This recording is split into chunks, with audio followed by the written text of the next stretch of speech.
I'm Tad Flaky, I'm Lilibet Flaky. and this is Pointless Global News.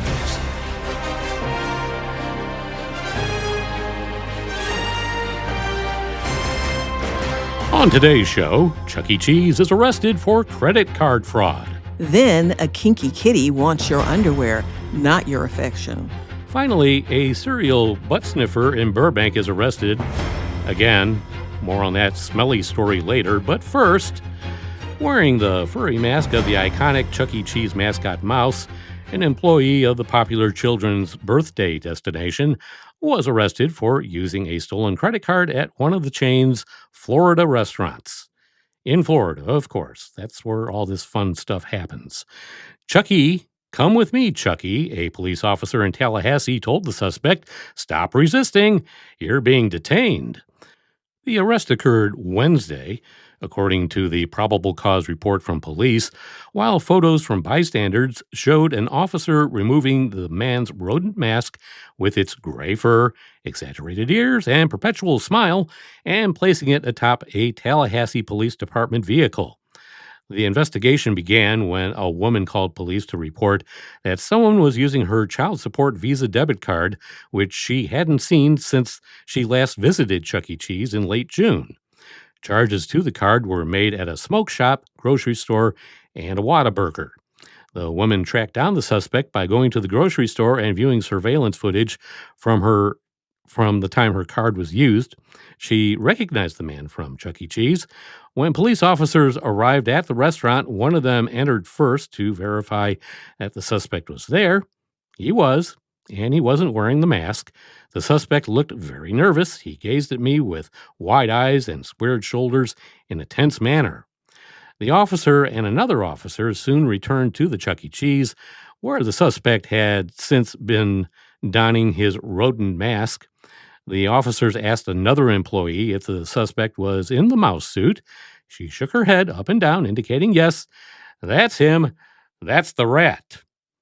Now here's Lilibet with a story of a felonious feline. Most cat owners dread their pets bringing home mice or birds, but for owners of one felonious feline in Auckland, New Zealand, there's a worse shame, being the unwitting accomplice to an unstoppable one-cat crime wave. His prolific laundry pinching from clotheslines and bedrooms in the placid beachside neighborhood of Marangi Bay has turned 15-month-old Leo into a local celebrity and earned him a new moniker. He now goes by Leonardo da Vinci. And he's got expensive taste. His frequent hauls include silk boxer shorts, thick men's work socks, preferably with clothespins still attached, and in one mortifying episode for his humans, a brand new $300 New Zealand dollar, 181 American, cashmere sweater. My daughter wasn't homesick, and she rang me at work saying, it's bad. This is the worst thing he's brought in. It's really bad," said Leo's owner, Helen North. "Because it was beautiful, it was like, ooh, can I keep that? But I couldn't." Instead, North turned to a neighborhood WhatsApp group to return Leo's stolen goods to their rightful owners.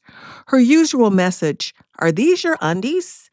But the pilfered stash kept piling up. Socks, piles, underwear, loads, even a 5-foot-long stuffed snake, bizarre.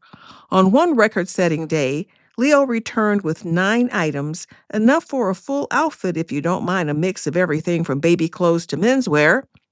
"He's brought in a jersey this morning at 8:10, North said. The shops hadn't even opened."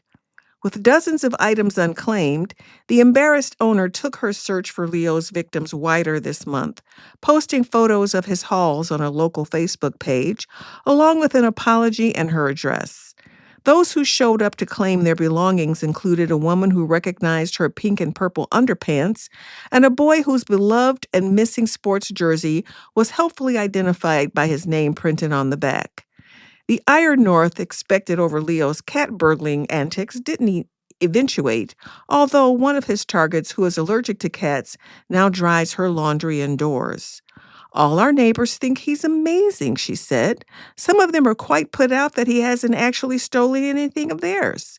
Still, North has tried everything to curb her cat's laundry obsession, from attempting to keep him indoors to leaving out clothes at home for him to steal. No luck. He only wants stuff that he shouldn't have, she said, adding that she was also unwilling to risk an online suggestion that Leo simply needed another playmate. He might teach another cat to do this, North said.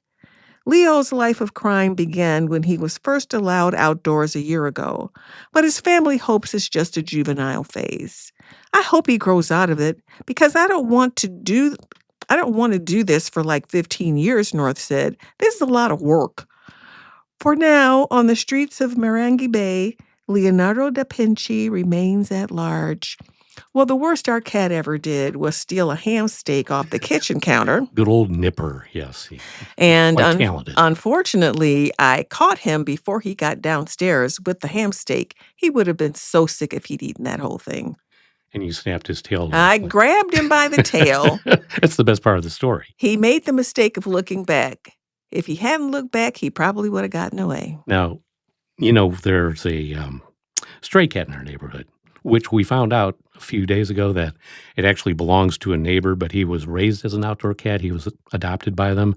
His name is Cookie Dough, or her name. We don't know if it's a boy or girl, but that's another story. So far, it hasn't stolen anything. Now, if Cookie Dough brought you some free, good-looking underwear, would you keep it? No, of course not. No way. I had to ask. Well, how would I know where the underwear had been? Let's move on to your next story, yes. Tad. Yeah, okay, you got it. Okay. Finally, a man who has been arrested multiple times for sniffing women's rear ends while in public was arrested again this week for the same crime. Khalees Caron Crowder, age 38, was arrested Tuesday by officers from the Burbank Police Department at the Walmart located in the Empire Center Shopping Center on Victory Place. Police had originally responded to the nearby Nordstrom rack in the same shopping center for a report of a suspicious man loitering in the women's department. When officers arrived on the scene, they were informed that the suspect had already left the department store, but he was located a short while later at the Walmart across the parking lot. Officers used the store's security camera system to follow the man as he moved around various departments and then observed him following a female customer into the women's department. Officers observed the man as he crouched behind the woman and engaged in lewd behavior by inappropriately sniffing her buttocks. Police confronted the man and eventually detained him. It was later revealed that he was Khalees Crowder, a resident of Glendale and a registered sex offender. Crowder is currently on active parole and has a documented history of similar arrests for similar crimes. He made national headlines back in August 2023 for committing the same act on a woman at a Barnes & Noble store in Burbank, which was caught on video and led to a viral TikTok post. He was also identified as the suspect in several prowling crimes and was arrested that same month on allegations that he was peeping into the occupied home of a family in Glendale. He was eventually released from custody for those crimes due to a jail overcrowding issue, but was rearrested after he failed to register with local police. Michaela Witter, who posted the original viral TikTok video, said dozens of women came forward to recount their own experiences with this same suspect. The wife of former Los Angeles Lakers forward Robert Horry also accused Khalees of stalking their teenage daughter more than a decade prior. He needs to be put away for good, Candace Horry wrote on social media. Crowder also has a lengthy criminal record that includes convictions for burglary, robbery, and indecent exposure. He was also suspected of additional prowling crimes in Glendale. He's currently in police custody as he awaits charges for loitering with intent to commit a crime. His bail was set at $100,000, and he's expected in court on August 1st. I would say somebody should just let out a big giant fart when he's got his face in their butt, but he'd probably enjoy that. That might be why he does it. Probably. Wouldn't surprise me. And that's a wrap for another Pointless Global News. Be sure to follow us wherever you get your podcasts. I'm Tad Flakey. I'm Lilibet Flakey. Stay pointless, my friend.